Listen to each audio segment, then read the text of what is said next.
อยสิเมื่อจะบ่เป็นห่วงข่อยบ่ เป็น คิดฮอดอยู่บ่ เนาะ เนาะคิดฮอดก็เอาอดเอาแล้วสิให้แล้วบ่จักนี่ฮะ เอาเกิน 2-3 มื้อก็มาแดนเอาหนังสือคือเว้ากันนั่นแหละว่า นั่นแหละเนาะคันว่าบ่เมื่อก็บ่ได้น้องเอ้ยกลับปะเลยได้บาดนี่ผู้วงเอ้ย กลับป้าได้เด้อบัดนี้ 2-3 มื้อพุ่นน่ะจังสิได้มาอีก บอกนะแม่สิบอกอ้ายแนวใด เดินทางปลอดภัยเด้อ เอาโชคดีเด้อวันทองเด้อเด้อเฮ้ยโชคดีโชคดี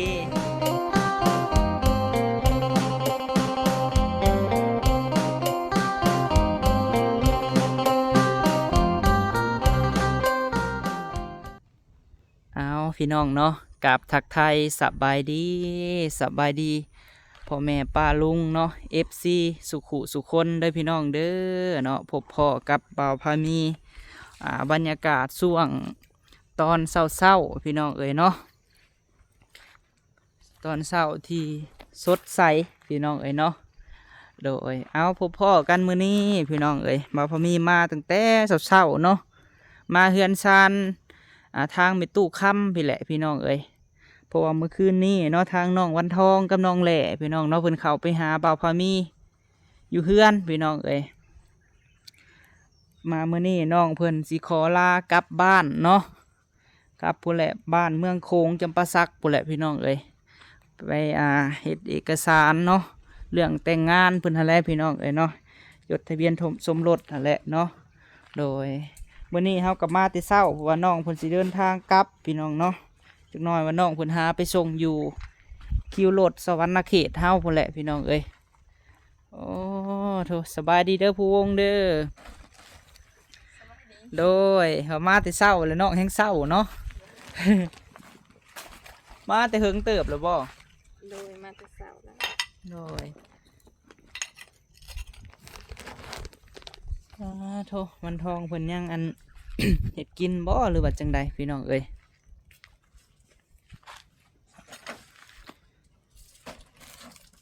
มื้อนี้ฮู้ว่าผู้บ่าวสิเมื่อบ้าน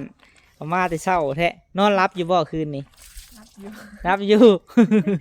รับตื่นๆมาจักเนาะเออก็ธรรมดาแหละพี่น้องเอ้ยพี่ตู้ยังบ่ทันมาบ่น้องพวง ย่าง ว่าแล้วเนาะเพิ่นมาจักหน่อยพุ่นแหละพี่น้องเอ้ย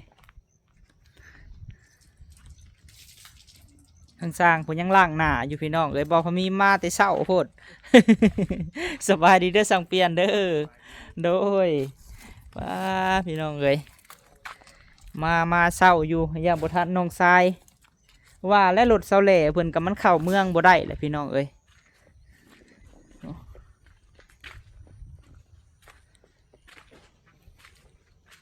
ทางน้องทรายวันทองพี่น้องเอ้ยโดยสบายดี ว้าโธ่เมื่อคืนนี่โอ้มายังเนาะวะจนดึกดื่นพี่น้องเอ้ยคือว่าแล้วเพื่อนเลี้ยวเวียกเนาะ แม่นเพื่อเดี๋ยวอยากมันก็คำเติม โดยจักหน้อยบ่สิให้ไปส่งนี่ฮะ โดย โอ้โธ่สิได้เมื่อบ้านเมื่อเฮือนแล้วพี่น้องเอ้ยเมืองโคงพุ่นแหล้วเนาะ โดย ได้ขี่รถจักต่อนี่เพื่อฮอดปุ่นนะ 2 ต่อ 2 ต่อ โดยมีแต่นี่ฮอดเซ่แล้วก็นั่งแต่เซ่เมื่อมังโคงอีก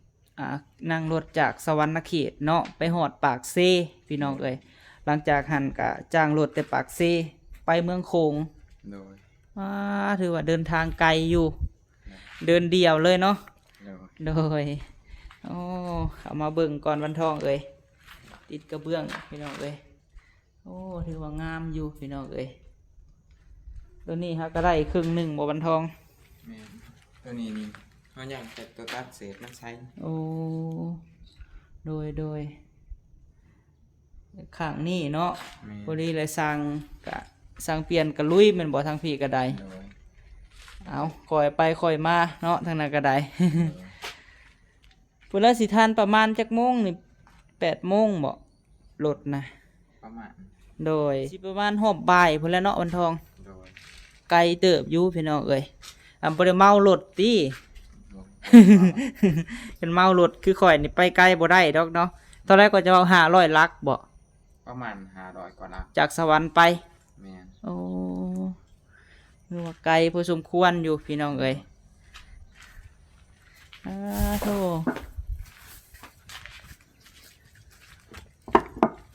น้องผู้วงพี่น้องเอ้ยมาแต่เช้าแท้มื้อนี้เนาะ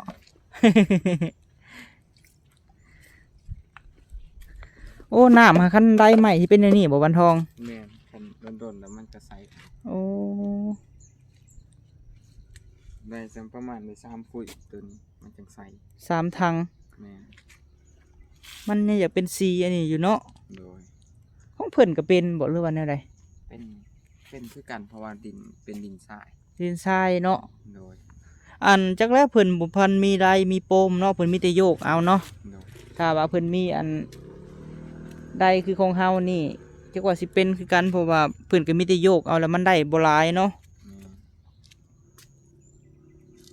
แม่น น้ำจังหน่อยมันก็ใสแม่นบ่นี่ฮะ แม่น ปกติมันก็สิใสกว่านี้ได้เนาะมันเป็นดินทรายบ่หรือว่าแนวใด แม่นมันเป็นดินทรายปนดินแดงพร้อมมันคือเอาโปมขึ้นมาเด้อโปมมันสั่นเด้อดินทั้งขางมันอันนี้เฮ็ดให้คุณ เออ น้ำมันสั่นแล้วมันก็คุณ โดย นอนรับอยู่บ่คืนนี่ผู้วง ฮะ อยู่ รับอยู่รับตื่นบ่จักนี่เนาะวันทองได้สักคืนนี่นอนรับอยู่บ่ รับตื่น รับตื่น เนาะ ๆเป็นอะไรคือรับตื่น มันเดือดอันนี้ปานใด ๆเรื่องเมื่อนี่บ่หรือว่าอะไร โดยเดือดเมื่อ ป้ามันก็เดินทางยาวไกลเนาะ โดย เป็นห่วงไอ้วันเพิ่นอยู่บ่ว่าแล้วเนาะเดินเดียวพี่น้องเอ้ยกะว่าประมาณจักมื้อหาน้องจังสิเดินทางมา ประมาณ2-3 2-3 มื้อ โดย เพื่อเฮ็ดเอกสารอีหยังต่างๆเนาะแล่นหันแล่นนี่พี่น้องเอ้ยเพราะว่าน้องโทรเมื่อหาทางบ้านแล้วกะเพิ่นก็ให้เจ้าของซื้อบ่มาเซ็นบ่หรือว่าแนวใด แม่นเพิ่นให้ลงเมื่อเส้นครับเอา แล้ววันนี้หันปกติให้อยู่ปากเซแต่ว่าเมื่อเอาหยังก็อยู่อันเมืองโขงฮะ มายังยืนที่อยู่ เอาไปยังยืนที่อยู่ตรงเส้นในบ้านเนาะ โดย ว่าน้องน่ะเป็นคนบ้านใดเมืองใดแท้หั้นนะ โดย โดย เพราะว่าเฮาอันแต่งงานเนาะพี่น้องเนาะจดทะเบียนฝั่งไทยก็ได้ก็คือต้องมีอันเอกสารมาจากในบ้านเมืองนั่นเนาะ อืม คือสีหน้าทะเสาแท้ พี่น้องเอ้ยกินข้าวแล้วบ่นี่ฮะ ยัง ยังโอ้ได้ยังกินมื้อนี่ฮะ ยังบ่ทันหู ยังบ่ทันฮู้ โดย ปกติก็ตื่นเช้ามาก็ต้องเฮ็ดเวียกก่อนแม่นบ่ แม่นเฮ็ดเวียกก่อนจังกินข้าวน้ำดัง เอาจังใดก็ขอให้ประสบผลสำเร็จเนาะหลายท่านก็เพิ่นก็ดีใจนำเด้อวันทองเด้อ โดย ที่ว่าน้องเป็นลูกผู้ชายพ่อเนาะบ่คืนอันจังใดบ่คือบ่เฮ็ดได้ตามที่ว่าน้องเว้า โดย ก็คือน้องว่าสิเมื่อก็คือสิเมื่ออีหลีดีใจอยู่บ่น้องผู้วงที่ว่าอันอ้ายเพิ่นเฮ็ดได้วันทองเฮ็ดได้ ดีใจ แม่นข่อยก็ดีใจนํแล้วก็หลายท่านเพิ่นก็ดีใจนํเนาะ ข้อยสิเมื่อจะบ่เป็นห่วงข้อยบ่ เป็น คิดฮอดอยู่บ่ เนาะ เนาะคิดฮอดก็เอาอดเอาแล้วสิให้แล้วบ่จักนี่ฮะ เอาเกิน2-3 มื้อก็มาแดนเอาหนังสือคือเว้ากันนั่นแหละว่า นั่นแหละเนาะคันว่าบ่เมื่อก็บ่ได้น้องเอ้ยน้องผู้วงกับพี่แลมาน้ำซุมอ้ายพี่แลแต่ละมื้อกับมันนี่อดเอาบ่แล้วก็สิเห็นกันอยู่ดอกเนาะ โดย เพิ่นก็เฮ็ดคือตามสัญญาหั้นแหละน้องผู้วงเอ้ยเว้ากันเนาะถ้าเพิ่นบ่แล่นก็จักไผสิแล่นเนาะล่ะเนาะไปนั่งร่วมกันสักเล็กสักน้อยก่อน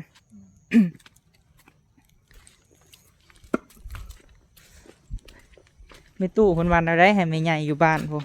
ฮู้แล้วบ่ว่าเจ้าสิเมื่อเลือกเมื่อซื้อไผเพิ่นบ่ มาแล้วเสื้อผ้า โอ้ ได้หยังเด้เมื่อฝากแม่ตู้นี่เนาะแต่ละเทื่อหันเมื่อได้หยังเมื่อฝากเพิ่นคันว่าไปเฮ็ดเวียกทางไกลแบบสินะ ไปของกินมาฝาก โอ้ได้นะอยู่แนวกินเมื่อฝากก็ดีใจเลยไม่เฒ่าเนาะผู้เฒ่าพี่น้องเอ้ย เพิ่นไปบ่ได้แล้วเนาะล่ะเนาะ แม่นเพิ่นย่างบ่ค่อยได้เพราะว่าย่างซ้ำหนึงเพิ่นก็เจ็บขา โดย เพิ่นก็เลยบ่ได้สู้กัน แลเนาะอยู่ดีไม่แห้งบรรณาผู้ใดจังอันพาหลานไผ่เนาะลูกไผ่เมื่อหาเนาะแหละเนาะ งามอยู่ว่าสร้างเพิ่นปลูกกะโล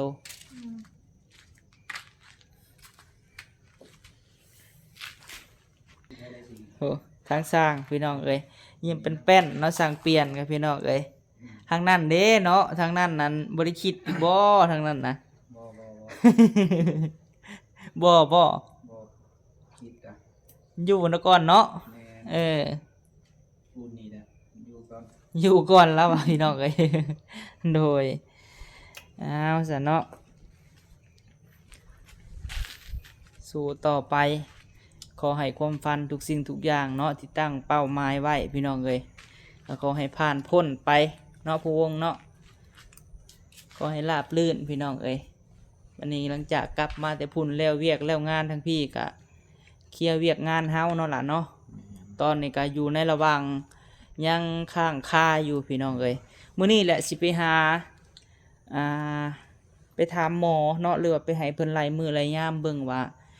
เดือน12นี่ที่ถึกมือแฮมจักคำหรือว่าวันที่หยัง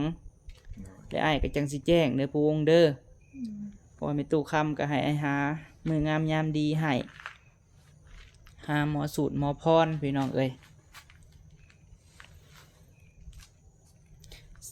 สิ้นนุ่งมีแล้วบ่ ยัง สิ้นนุ่งบ่มีเนาะจะสาวนี่นุ่งหยังเนาะนุ่งส่งนี่บ่เนาะ ส่งเขาประกวด เลย ยกหน้าพี่กันส่งเขาประกวด วันทองนะมีอยู่บ่สุดอันนุ่งธรรมดามีอยู่บ่ค่ายว่าส่งสุภาพธรรมดา โดย มีอยู่ แต่ แต่ ยันมันใส่บ่ได้เพราะว่าตัดเทิงแหละ เจ้าก็บ่ได้ค่อยมีเครื่องคองบ่น้อง แม่น เออคือแบบเพิ่นให้ก็เอาแม่นบ่ โดย แล้วก็บ่ค่อยซื้อเครื่องคองปานใดพี่น้องเอ้ยได้เงินมาอันฝากให้ไปตู้น้ำบ่ แม่นพอแล้วซื้อข้าวต้มขนมกิน แม่นแล้วผู้เฒ่าเนาะ โดย ได้รับเงินจากหลานเด็กๆน้อยๆก็ดีใจเนาะสร้างเปลี่ยนเนาะอย่างลูกหลานสิมีครอบครัวเพิ่นก็คือสิดีใจเนาะ โดย ไอ้ตะกี้ก็คิดแล้วเนาะเพอทั้งนี้ก็เจ้าก็บ่ได้มีไผหั่นนะเพิ่นก็คือสิคิดนำอยู่แม่ตู้ก็ได้แล้วจังเมื่อหาแม่ตู้เนาะแหละเนาะพุ่นแลเอาไว้ตั้งโตได้พุ่นแล้วแล้วเวียกทั้งพี่ก็พากันเมื่อเหยียบเพื่อนปู่ย่าเนาะเอาทั้งนี้ให้มันแล้วก่อนเซาแหล่นี่แหละพี่น้องก็ยังบ่ทันมีสินใส่อยู่ เสื้อเพชรตัดก็ยังบ่มีซำบ่จักนี่ นุ่งหยังก็ได้เนาะล่ะเนาะเอาบ่สำคัญดอกพี่น้องเอ้ยก็แต่ว่าคนเฮาสองคนนี่เขาเว้าเข้าใจกันเนาะวันทองเนาะ โดย ต่างคนต่างอดทนใส่กันพี่น้องเอ้ยเรื่องงานงานแต่งกะ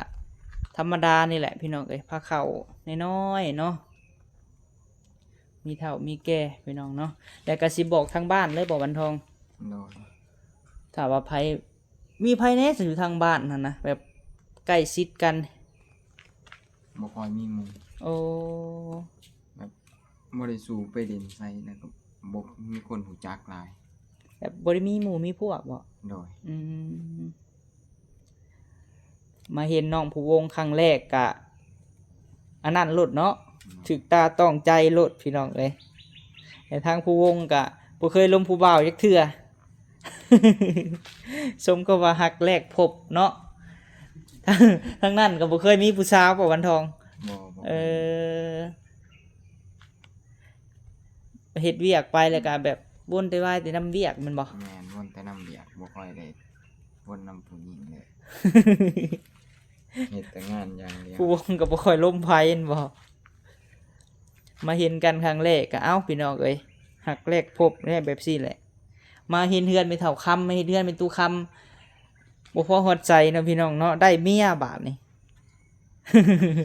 ยังที่สร้างเปลี่ยนแล้วบาดนี้สร้างเปลี่ยนเนาะค่อยพ่อหรือเราอ่ะอยู่อันเป็นชายโสดต่อไปดีกว่าบ่ โดยเอาไว้ของอนาคตเนาะยังบ่เห็นพี่น้องเอ้ยแม่น ให้รถน้องผู้วงนี่ไปบ่ได้ดอกน้องผู้วงเนาะเข้าเมืองนี่บ่ได้ดอกพี่น้องเอ้ยมีแต่อันอ้ายแล้วสิไปส่งทางวันทองเพิ่น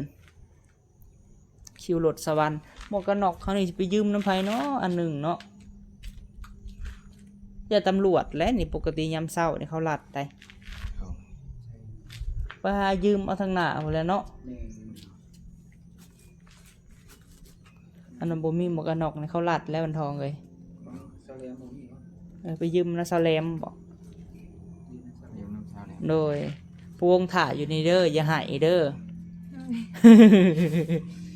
บอกอีกแม่นี่ไปได้บัดนี้ สิไปเมื่อป้าได้บ่นี่วัน2-3 มื้อพุ่นแหละจังสิได้มาแล่นเวียกแล้วก็มาเลย นอนมื้อแรงอย่าหายเด้อให้ไปรักหายผู้เดียวบ่ได้ได้เนาะ ไปซะเฮากับปะโดยไปก่อนเด้อซันเดอร์โดยโทษพี่น้องเอ้ย เมื่อส่งวันทองก่อนเนาะพากระเป๋าตีให้มื้อนั่นบ่นะเด้บ่ได้พายแหละพี่น้องเอ้ยน้องเพิ่นก็ได้ไปเอาไปส่งว่าวันทองก่อนพี่น้องเอ้ย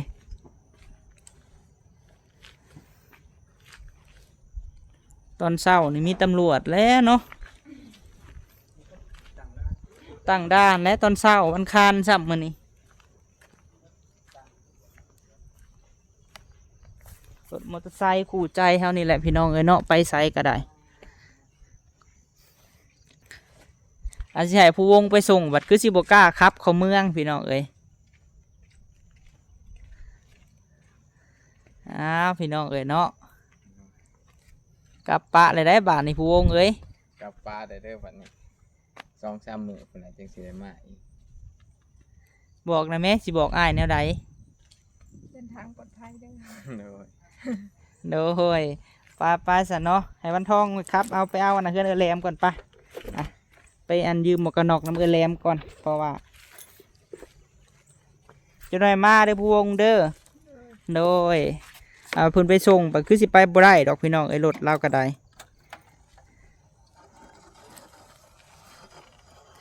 ป้ารถข่อยก็คุกควกอยู่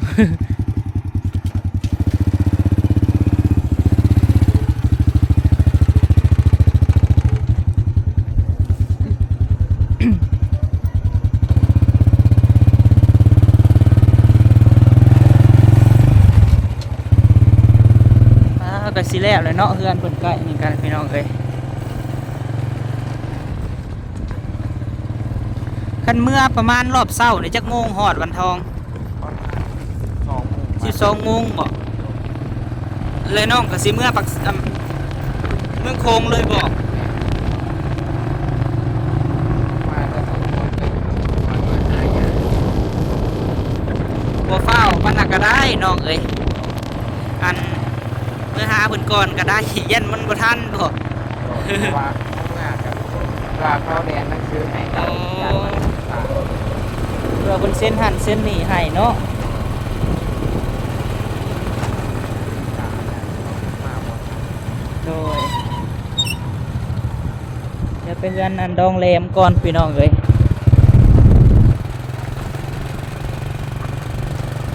เพราะว่าน้องเพิ่นว่า คันเมื่อแล้วก็สีกายไปเมืองโคงเลยพี่น้องเลยเพราะมันก็ไกลกันเพราะว่าบ้านเกิดแม่น่ะอยู่เมืองโคงเอาพี่น้องเอ้ยฝากกำลังใจให้น้องไว้ในเด้อเนาะ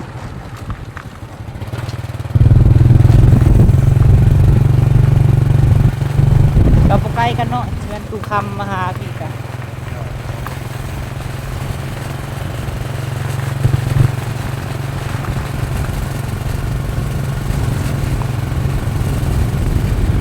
พี่เด้อข่าวทางเดือนลุงพงษ์กับพี่เด้อมันจังอันนั้นแน่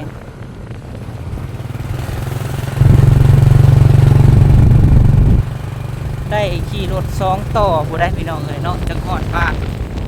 มันไกลอยู่โอ้ไปไสเด้ไปไสเจตุกพี่น้องเจตุกกับ แม่เจล่า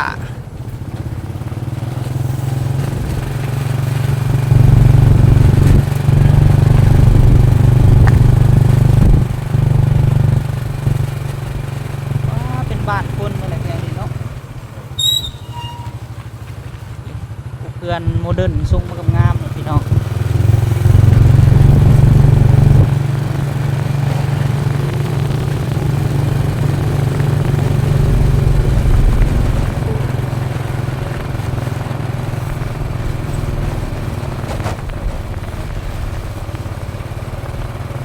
ลุงยอดนี่เนาะดูตะม่อมอยู่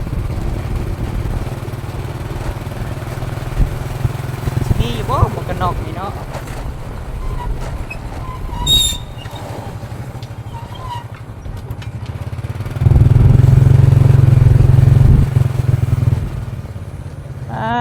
โธ่มายืมหมวกกันน็อกมีอยู่บ่ฮะสบายดีเด้อเอาเปิดมาแต่เฮือนผู้ โดยบ่มีติเฮ็ดจังได๋บันทองเฮามันไปส่งวันทองก่อนเมื่อบ้านเมื่อปะเซาแหล่ก่อนว่า3 มื้อ3 มื้อโอ้เนาะเฮ็ดจังได๋วันทองเฮาสิมีหมวกกันน็อกบัดนี้โรงงานดินบล็อกเจแรมพรนี่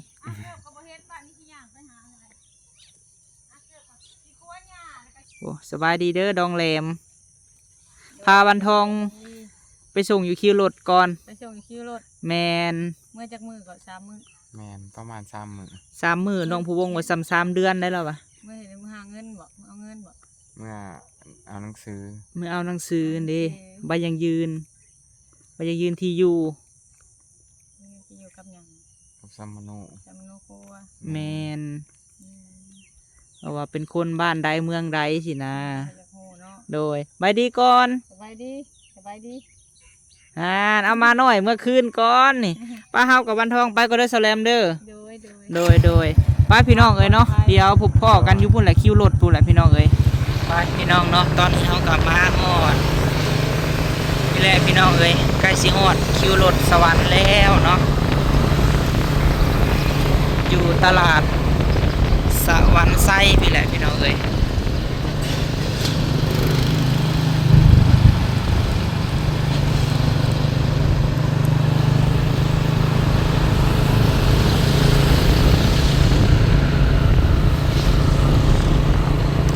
ว่าสิทันเที่ยวจักโมงเนาะวันทองรอบเช้าสิทันอยู่บ่เนาะประมาณ8 โมงอะไรพี่น้องตอนนี้ก็ได้ฮอดเลยพี่น้องขี่รถหรือว่าบขสเนาะพี่น้องฝั่งไทยเอิ้นกะ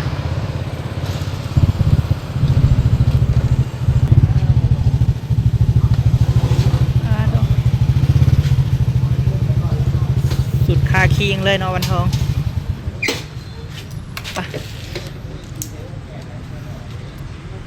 ปีรถก่อนเพื่อบกสนี่แหละปะเอาก่อนแต่ละเทื่อฮะจะมาส่งสร้างอันเปลี่ยนในแถวใดก่อนโอ้ผู้แลโซนผู้แลรถอันไปนะไปไต่ปะจะมันออกก่อน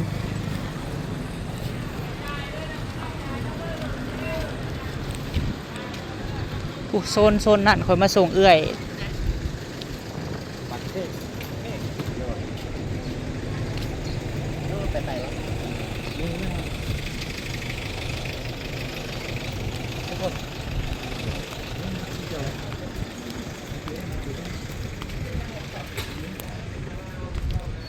ก็ได้ราคารถนะ110,000